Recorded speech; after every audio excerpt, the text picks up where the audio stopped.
Buenas noches, este vídeo es sobre la dialéctica trascendental de la crítica de la razón pura que está en Kant, es decir, vamos a trabajar esta parte que se llama la dialéctica trascendental. En vídeos anteriores nosotros trabajamos la estética trascendental que estudiaba la facultad de la sensibilidad y la analítica trascendental que estudia la facultad del entendimiento, ¿sí? La dialéctica trascendental ¿qué es lo que concretamente estudia? Es una parte de la lógica trascendental que va a estudiar el uso del pensamiento más allá de los límites de la experiencia posible. Recuerden que la experiencia posible estaba dada por la participación de dos facultades, la sensación y el entendimiento. La sensación que otorgaba los fenómenos y el entendimiento que hacía posible pensar esos fenómenos y transformarlos en objetos. Bien, entonces aquí nos vamos a ocupar cómo el pensamiento se aleja de esa experiencia y va más allá de esos límites, ¿sí? Bueno, la pregunta es ¿por qué se va más allá de esos límites de la experiencia? Y eso, para Kant, tiene que ver con la propia estructura a priori de la misma razón. Es decir, que esta estructura que vimos, digamos que tenía las tres facultades, la sensibilidad, el entendimiento y la razón, o sea, la razón concebida en general, tiene en su propia estructura a priori las condiciones que hacen para que se vaya más allá de la experiencia, ¿sí? Es decir, que no es algo, la causa, no hay una causa externa por la cual el pensamiento se va más allá de la experiencia, sino que es la propia estructura, ¿sí?, la que lo impulsa a irse más allá. La ilusión trascendental se funda entonces en la naturaleza misma de nuestra razón, ¿sí? Por eso, esta ilusión trascendental a la cual llegamos cuando nos vamos más allá de los límites de la experiencia sensible, eso es justamente la ilusión trascendental, esa ilusión trascendental es inevitable porque está dada por la naturaleza de nuestra razón. Y aunque sepamos cómo se produce, aunque la descubrimos, sin embargo, no va a cesar. La dialéctica trascendental no va a hacer desaparecer esa ilusión, sino que ¿qué es lo que va a hacer? Simplemente la va a revelar para impedir que nos engañe. Bien, entonces Colomer, por ejemplo, destaca los dos usos de la razón que hay en Kant. La razón como una facultad de conocimiento general, ¿sí? La sensación más el entendimiento, ¿sí?, eran dentro de esa razón como facultad general la que nos daban el conocimiento, ¿sí? Y esto es lo que se estudió en la estética y la analítica. Recuerden que en el conocimiento actúan las dos facultades, la sensación y el entendimiento, ¿sí? Entonces, esa es la razón en general como estructura del conocimiento, pero también está la razón como la facultad de pensar, digamos, por meros conceptos. Y esa sería la dialéctica trascendental, la que se estudia en la dialéctica trascendental. Entonces, dos razones. Una razón en un sentido general, ¿sí?, y una razón como una facultad específica que produce, digamos, un pensamiento, pero totalmente alejado del conocimiento. Entonces, tenemos que entender, puesto que hablamos aquí de una diferencia entre esta razón y la que produce el conocimiento, ¿sí? Entonces, tenemos que ver cuál es la diferencia entre el entendimiento y la razón. ¿Cómo Kant plantea esta diferencia? El entendimiento conoce por conceptos. Es lo que vimos en la analítica trascendental. Conoce por conceptos, pero los conceptos del entendimiento son las categorías, ¿no es cierto? Las categorías que son las que hacen posible el pensamiento. Esas categorías, ¿sí? ¿Qué característica tienen? Son conceptos puros, pero esas categorías se aplican al fenómeno que es la intuición de la sensibilidad. Entonces, esas categorías son conceptos puros, pero pueden aplicarse al fenómeno, ¿sí? En cambio, la razón conoce también no sé, diríamos conoce, también piensa por conceptos, pero lo hace por meros conceptos, es decir, solamente se queda en el concepto, no puede operar con los fenómenos, es decir, ¿qué es lo que hace la razón? Toma los conceptos del entendimiento y hace sus operaciones al margen de cualquier relación con la intuición sensible. Y allí es cuando se genera la ilusión, ¿sí? Es decir, que solo se queda en los conceptos del entendimiento y va trabajando allí, pero no va hacia el fenómeno. Entonces, ¿por qué la razón va más allá de esos límites, ¿no? Entonces tenemos que preguntarnos, dice Kant, cuáles son los elementos de la razón, cuáles son los elementos a priori de la razón que la empujan a ir más allá, ¿sí? Recuerden que la razón por la cual, valga la redundancia, la causa por la cual la razón va más allá de esos límites están dentro de la misma razón, ¿sí? Bien, habíamos dicho en algún video anterior, habíamos hablado de las ideas, ¿sí?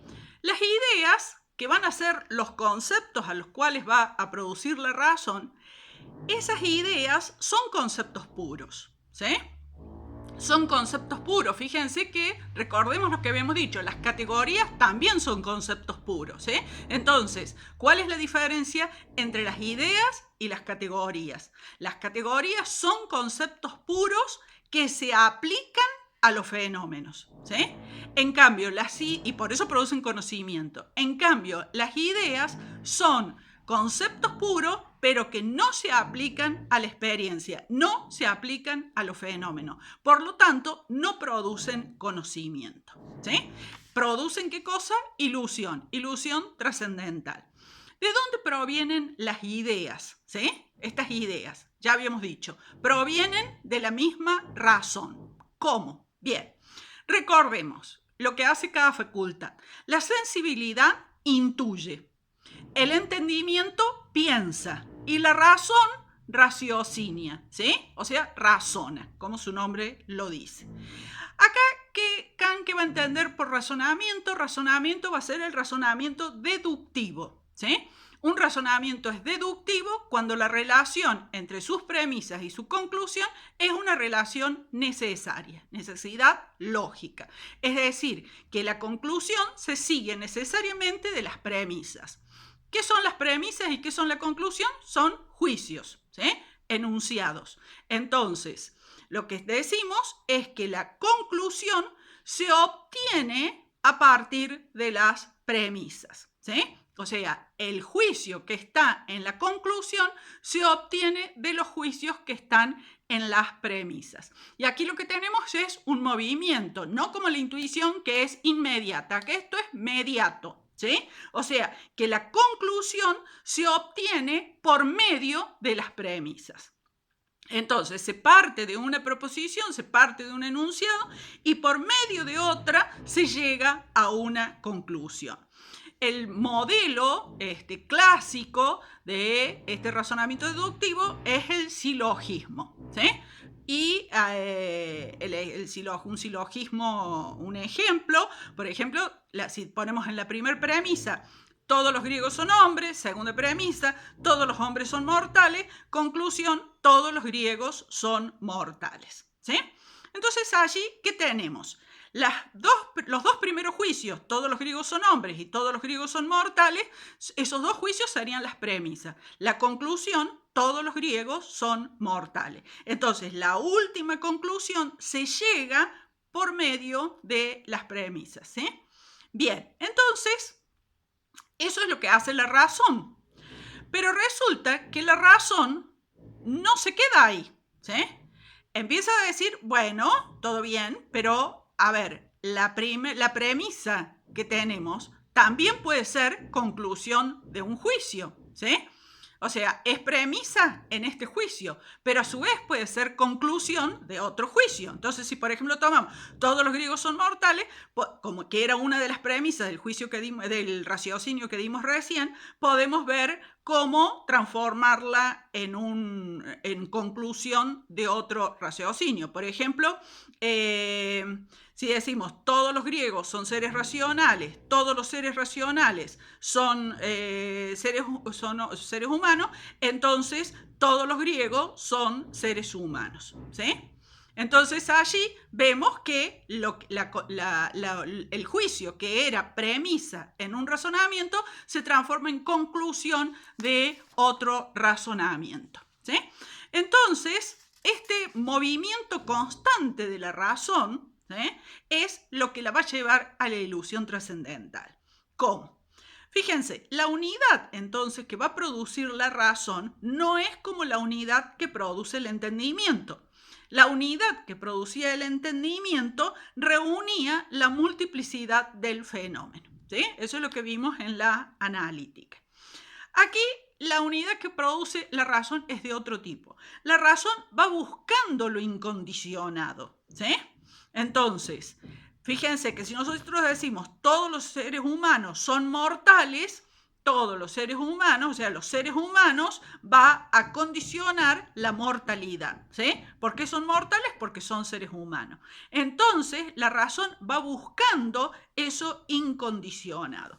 Y así es que se llega a las ideas.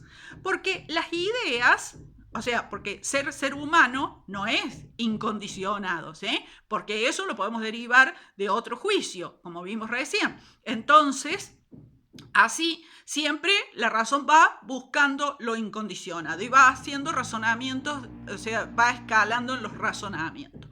Bien, entonces llega a las ideas. Las ideas, ¿qué son las ideas? Las ideas reúnen todas las condiciones, ¿sí? Es decir, en esta búsqueda de lo incondicionado se llega a un punto en donde tenemos algo, que es la idea, en la cual reúne todas las condiciones. Si reúne todas las condiciones, entonces es incondicionado.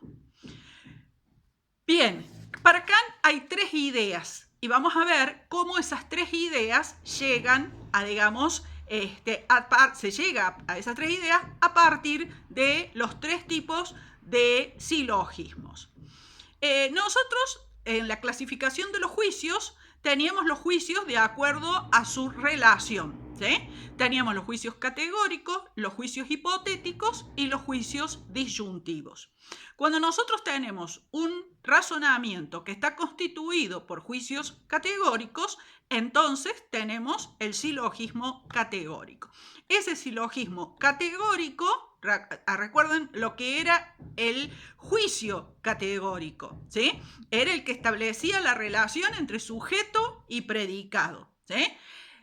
En el silogismo hipotético tenemos juicios hipotéticos. ¿Y qué relación establecían los juicios hipotéticos? La relación causa-efecto. Y en los silogismos disyuntivos tenemos juicio disyuntivo. ¿Y qué es lo que caracteriza los juicios disyuntivos? La relación de exclusión de las partes de un todo, ¿sí? Entonces, allí tenemos, a partir de los juicios, si los hacemos operar, digamos, en un razonamiento, según como sean los juicios, vamos a tener el silogismo. Si los juicios son categóricos, tenemos el silogismo categórico. Si hay juicios hipotéticos, tenemos un silogismo hipotético. Y si hay juicios disyuntivos, tenemos un silogismo disyuntivo. Bien, recordemos otra cosa de los juicios de relación. Los juicios categóricos nos daban la categoría de sustancia, ¿sí? Los juicios hipotéticos, la de causa, ¿sí? Y los juicios disyuntivos, la de reciprocidad, ¿sí? Entonces, tenemos esas tres categorías. Y esto es importante para lo que vamos a tomar aquí. Porque en definitiva lo que queremos hacer aquí es quedarnos con la idea de por qué la psicología no es ciencia para Kant, ¿sí? Eso es el objetivo de este vídeo, ¿sí? Por qué la psicología no es ciencia y con la psicología se van todas las ciencias humanas. Bien, entonces, de los silogismos obtenemos tres formas del concepto de lo incondicionado, ¿sí? A partir de los tres silogismos que vimos, obtenemos tres formas del concepto de lo incondicionado. Del silogismo categórico, que es el que nos va a interesar a nosotros aquí, que se acuerdan que tomábamos los juicios, la relación del sujeto con el predicado. Lo incondicionado, ¿qué va a ser? Un sujeto que sea siempre sujeto, ¿sí? Y es ahí como se va hacia la idea del yo, ¿sí? Esa idea del yo, porque el yo o el alma sería el sujeto que siempre es sujeto de todos los juicios, ¿sí? En el caso de los hipotéticos, recuerden que aquí lo que interesaba era la relación causa-efecto, ¿sí? Esa era la categoría, el juicio establecía la relación de la condición con lo condicionado. Entonces, lo que se llega acá, el incondicionado al que llega el raciocinio hipotético, el silogismo hipotético, es la causa que siempre es causa, ¿sí? Es decir, una causa que nunca es efecto. Y eso va a ser la idea de mundo. Y por último tenemos el silogismo disyuntivo. Recuerden que aquí el juicio que hace posible estos silogismos disyuntivos es el de la relación excluyente entre partes de un todo. Aquí lo incondicionado va a ser la totalidad de la realidad. O sea, algo que no sea parte, ¿sí? Y eso es el ser de los seres. Y esta es la idea de Dios, ¿sí? Así, muy rápidamente, hemos visto cómo la razón llega a las tres ideas. La idea de yo o alma, la idea de mundo y la idea de Dios, ¿sí? Esas tres ideas son justamente las que estudia la metafísica, ¿sí? El yo, recordemos, es el sujeto de la experiencia interior, el mundo, o sea que reúne todo lo que sucede en nuestra interioridad, todas nuestras representaciones, todos nuestros pensamientos, todos nuestros recuerdos. El mundo es la totalidad de los fenómenos, o sea que el mundo es la totalidad de todo lo que sucede fuera de nosotros, y Dios es la totalidad de todo, lo que reúne todo, ¿sí? El yo lo estudia la psicología, el mundo lo estudia la cosmología y Dios lo estudia la teología. Y estas tres subdisciplinas, la psicología, la cosmología y la teología, constituyen la metafísica. ¿Creen qué va a decir? Que en la metafísica hay pensamiento, pero no hay conocimiento. ¿Por qué? Porque el conocimiento solo se daba cuando teníamos actuando las facultades de la sensibilidad y el entendimiento. Es decir, cuando el entendimiento podía aplicar sus categorías, o sea, cuando el entendimiento aplica sus categorías a el fenómeno que había dado la sensibilidad. En cambio, en la metafísica no hay experiencia posible. ¿Por qué? Porque estas tres ideas, a diferencia de las categorías del entendimiento, no se pueden aplicar en los fenómenos, ¿sí? Entonces, en estas ideas, ¿sí?, vemos que todo el proceso de la razón apunta a ellas, pero no hay ninguna experiencia que pueda alcanzarlas. No hay una experiencia sensible del yo, no hay una experiencia sensible del mundo y no hay una experiencia sensible de Dios, ¿sí? Nos vamos a quedar acá solamente con el caso de la psicología, que es el que nos interesa a nosotros. Entonces, Kant dice que en realidad la razón, cuando va haciendo estos movimientos, hay un momento en que se pierde, ¿sí? Y empieza a cometer algunos errores formales. ¿Qué son los errores formales? Que son justamente unos errores no por el contenido de los juicios, sino que son errores por la misma estructura del razonamiento, que son los paralogismos, que son justamente estos errores formales, ¿sí? Bien.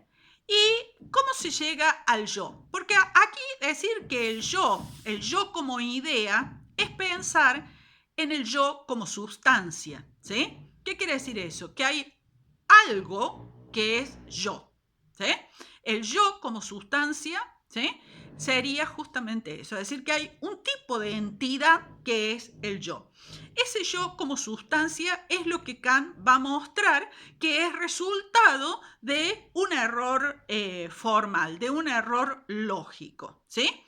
Bien, cuando nosotros hablamos de sustancias, ¿sí? Podemos pensar que esos son los objetos que hay en el cuadro. ¿Se acuerdan de nuestra metáfora del cuadro? Lo que está dentro del cuadro y lo que está fuera del cuadro. Lo que está dentro del cuadro, ¿sí? Son justamente los objetos. Es decir, podríamos decir que esos objetos son sustancias, ¿sí? No es exactamente lo mismo, pero para Kant ya vimos lo que eran los objetos, pero eso que llamamos sustancias serían los objetos que están dentro del cuadro, ¿sí? Y ya acá ya empezamos a percibir la paradoja, ¿no? Vamos a ver, entonces, ese yo como sustancia, ¿cómo se concibe? Y aquí Kant dice, el razonamiento va más o menos por este camino, ¿sí? La sustancia, como sujeto absoluto de los juicios, ¿sí?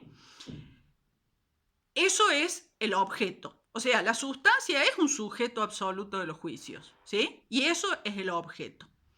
Ahora, el yo, como ser pensante, ¿sí?